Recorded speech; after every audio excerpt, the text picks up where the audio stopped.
One of the peccadillos about living in the rural Texas Hill Country is you're probably not going to find a property that is on a sewer system. If you live immediately in the city limits of Bandera or just on the outskirts of Bandera, you may be on a sewer system. If you live in the city of, well, the unincorporated area of Medina, the town of Medina, you may be on a sewer system. But by and large, you're probably going to be on a septic system. There's two types of septics. You have a conventional septic system and an aerobic septic system. A conventional septic system is a two-compartment concrete box. Typically for a family home, it's going to be 1,000 to 1,500 gallon box that's got a kind of a 3/4 concrete wall in the middle of it. And your effluent is going to come from the house into the box until it fills up and makes its way over the baffle, and then it's going to go out into a leach field.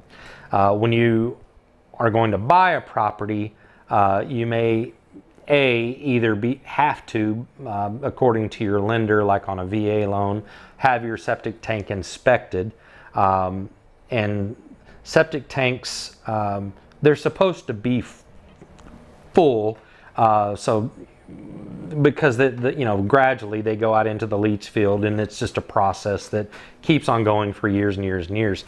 But at some point in time, you need to pump it to get all the solids out of it and start over. So in order to inspect a septic tank, you have to pump a septic tank. So it's kind of odd that you're the buyer of the property and you're having to pump the seller's septic tank, but that's just the way it goes. The septic pumping process is pretty quick and easy. They bring a truck out to it. They have a big hose.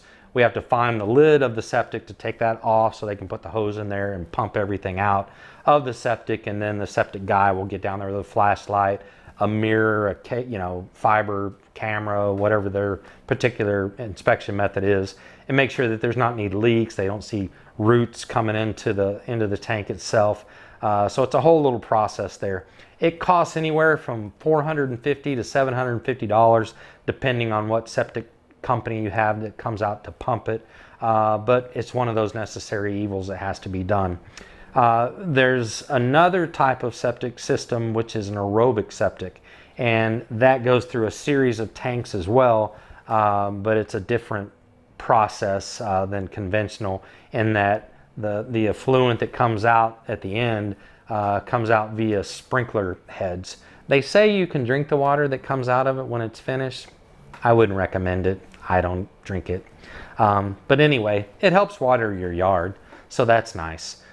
So depending on what county you're in, you may have to keep up a contract for them to come out and check your pump and put the little chlorine tablets and things like that. In Bandera County, you can do it yourself, which is nice. Saves you a little money because it's not rocket science to take care of the aerobic septic system. So those are your two different ones, so you can inspect them accordingly. But I would recommend having them inspected just to make sure everything's good to go there, because it can be messy if it's not good. If you have any more questions about septics, give me a holler. I've seen lots and lots of them pumped, and I'm really good at finding septic tanks for the most part. So I'm Larry Wood. This is Bandera Texas Real Estate, and we appreciate you tuning in and watching our video. Thank you.